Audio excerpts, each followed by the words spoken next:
Good morning. Good morning. It is day 8 of this 30-day challenge of Write With Me. So, welcome. It's the consecutive, I've been here 8 days consecutively. and whew, I am feeling accomplished. I mean, I'm still working doing my research. And where I left off yesterday was still in the testimony of um, Chairman Beard, who was the chairman of the Taxpayers League. And in the testimony, we were going over pretty much like voter suppression and also trying to oust another Black official, who was George Davenport. So, um, yeah, so I am happy to get and excited to get right back to it. For those that don't know, I go on TikTok live around in the 9 o'clock hour to talk more in depth about my research and also about writing, creating a daily habit of writing. And yeah, so join me over there. You can find the link in my bio. It's my handle at TikTok is at the Danita Jones. Which is pretty much, I think this is the same thing here too. All right, well, let's get started. Oh, before I even do that, just so that you know, even though it's in the description, 2 25-minute sprints and a 10-minute break. And then during the 10-minute break, you can ask any writing questions. And also, I talk about what I've been researching. And you can also, if you didn't catch it live, you can watch the replays. You just go to my channel and hit the live button, and then you'll see all the previously recorded days. And if you want to start back up at day 1, please do so. If not, you can join in and live on any day. All right, here we go.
went by so fast to me.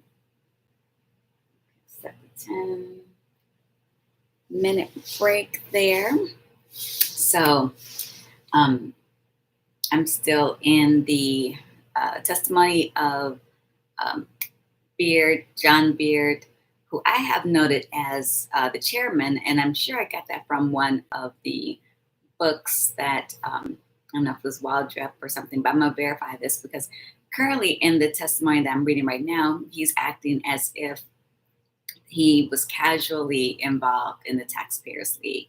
So I don't know if that is really accurate or um, it's really, one of the things with going through these testimonies, I started at the top and then I got to a point where there were so many of the white testimonies that was just clearly just lying because I had already read the summary of the testimonies. And so I knew what the conclusion was beforehand and what was summarized from the testimonies.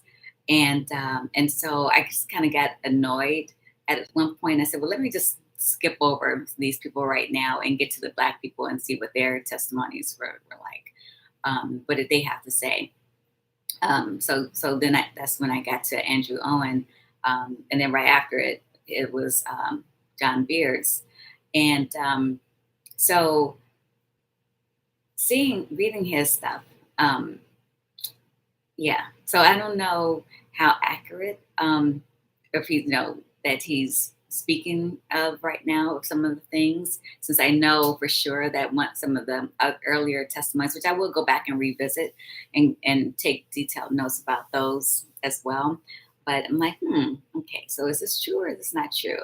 How do they, I'm looking forward to getting to, the end of the testimony so I can really take a broader view. Again, because I said I read the actual summary of it all, and from both sides, because both the Republican had a statement of information and the Democrats had a statement of information, which are basically the summaries of the testimonies and what they have deduced for what they feel what came out of it. So that's interesting in itself. And he also, one thing that he mentioned, which I've seen again from a lot of the white testimonies so far, he said that he didn't see any people or killed, and then even with Andrew Owens, he only knew of pretty much a handful. But from one of the dissertations, not from one, but the only dissertation that I have found on this, which actually led me to his notes, led me to this particular document to find the actual testimonies. He stated hundreds, and I believe, and I'm gonna go back over Waldrop's book. Even though I've read through it many times before, and even when I did the biography for enslaved.org, I found sources of saying hundreds. So for the testimonies currently from where I'm at right now or have covered so far, they've only said, pretty much a handful or none. And so, so that's interesting in itself. There was was it earlier this year? Was it last year? Maybe it was earlier this year. There was, they celebrated or commiserated the 150th anniversary of the massacre in Vicksburg and honoring all the lives that were lost during this time. And yeah, so it's really interesting trying to see, what is fact versus fiction. So what else did I come across here that I can speak on? Oh, so there were 3 people that Beard came to handle their resignation, or they part of the taxpayers league that they wanted to have, resign. we know it was Crosby. I talked about Davenport. And then there was a justice of the peace, Brooks. So I had wrote, and I believe this is the same Brooks because I don't think there are too many Black people with the last name Brooks that were justice of the peace.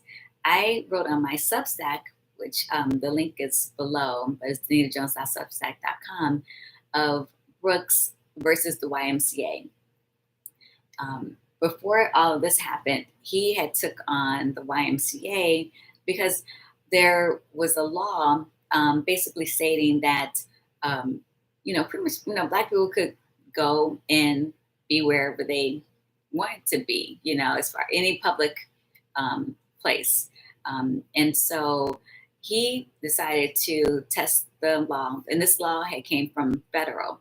It wasn't a state law, but it was a federal law. And so he's like, well, let's put it to the test. Let's see if they're going to live up to equality regarding this. And they didn't. And so he took them to court for it. And so that's a really interesting piece. You should definitely check it out on my Substack. You have to go to the archives because that was one of the first pieces I wrote on Substack. And I've been writing on there now for 2 years or a little over 2 years. So, but Brooks versus YMCA. So I believe that is this particular Brooks. And I just happened to, good morning, Shanae. How are you doing?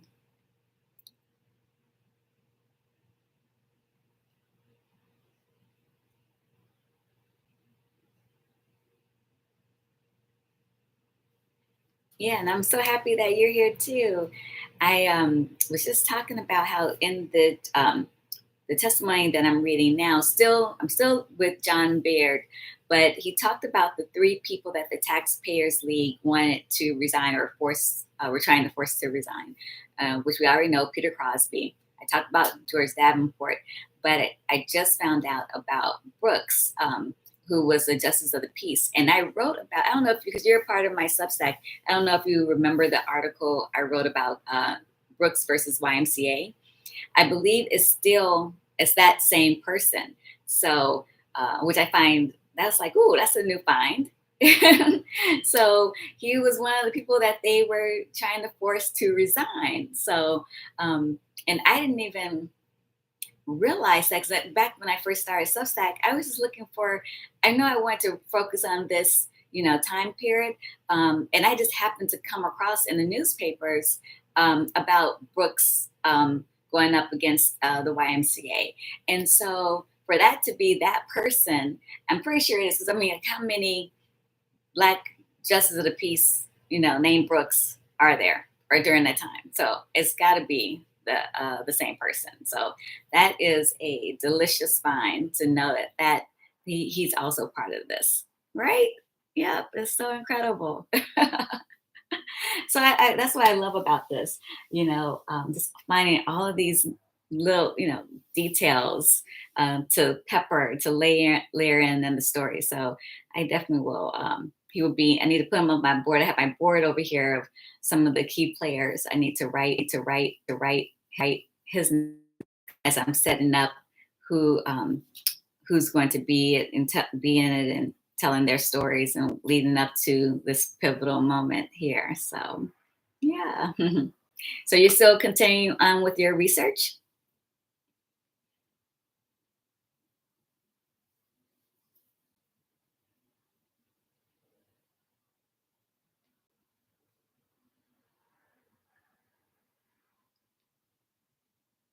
Wonderful, wonderful, cool.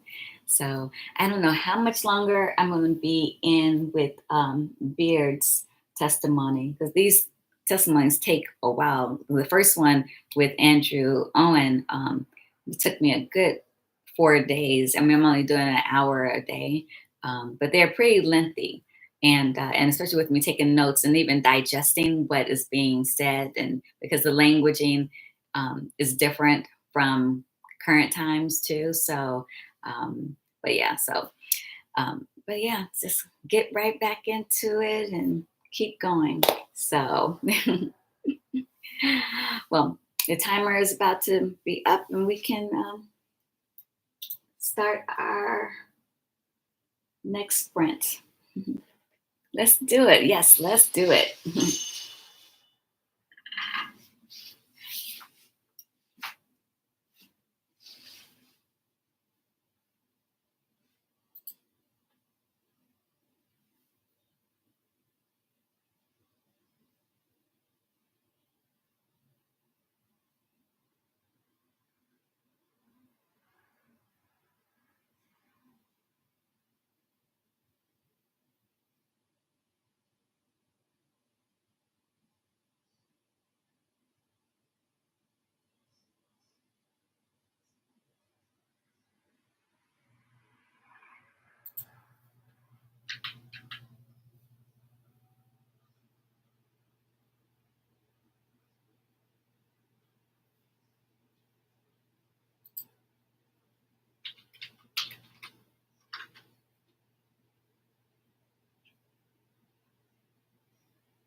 Hey, Jerry, welcome. Happy that you're here. We're only have 3 minutes left in this sprint, but you can continue on even after we finish.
Okay. That is time for today. I'm so happy and excited to have you here, Jerry. I actually would have stayed on a little bit longer past this time if I know you were coming. I think you kind of mentioned that you might come in, but I didn't know if you were going to do like the replay side or not. But I have so much to do today in preparation for my live Q&A with Hans Ziegler. So all my Substack subscribers, which both of you are, so we'll be getting a link for that live Q&A. But I have emails and things to get out and prep for that interview that's happening, or this live Q&A that's happening today at 4 p.m. Pacific time. But this has been great as usual. As I was telling Shanae that I discovered today in one of the testimonies that Jerry, I don't know if you remember the article. He said, "No worries, I'll be there for the Q&A." Okay, wonderful, thank you. I discovered in reading the testimony of John Beard today that not only did they, I knew, of course, about Peter Crosby. They forced him to resign. They had forced George Davenport to resign. They also wanted to force Brooks, the Justice of the Peace, to resign. And I had written about Brooks on Substack, one of my first articles on Substack, Brooks versus the YMCA. So I'm just so shocked and happy that he's part of this whole, trio that they were forcing to resign. So, and I didn't even know that at the time when I was researching and found the whole thing where he went up against the YMCA. I didn't know he was part of this. It was just something else that I thought was an interesting story and a story worth telling. So, but you two keep on writing, keep on working on whatever you're working on, and I will see you. I'll be here tomorrow. Today was day 8. Tomorrow is day 9, and just tell people about this. And see, I also love that you're getting their actual words. So it's like real live dial. Exactly. I'm so grateful to have found them the transcripts and of the testimonies, and which was really tricky, even though with the guy's dissertation that I had found, you know, that he had referenced this particular document, it was really hard to actually find it. There was a major deep dive of going through many channels to actually land on it. And I remember the moment. I mean, it was many years ago, but I was like, oh, I finally found the actual text, and it was online, and I was so just thrilled. So and then knowing how to even, because it's cleverly, it's so how they even label them is really challenging to figure out which one is which. It's not something that is easily like, oh, just type in Vicksburg troubles or anything like that. It's all about the congressional sets, and it's very complicated. So, woohoo! So happy about that. But you ladies have a wonderful rest of your day. I'll see you later for the live Q&A, and I'm going to do a brief TikTok live. Today I was on yesterday for an hour. I'm only planning on being there shorter today, probably 20 minutes or so, because I have a lot of other things I need to get done today. Let's see. You figured out how to hit the heart button. That's cool. All right. Take care. Have a wonderful day.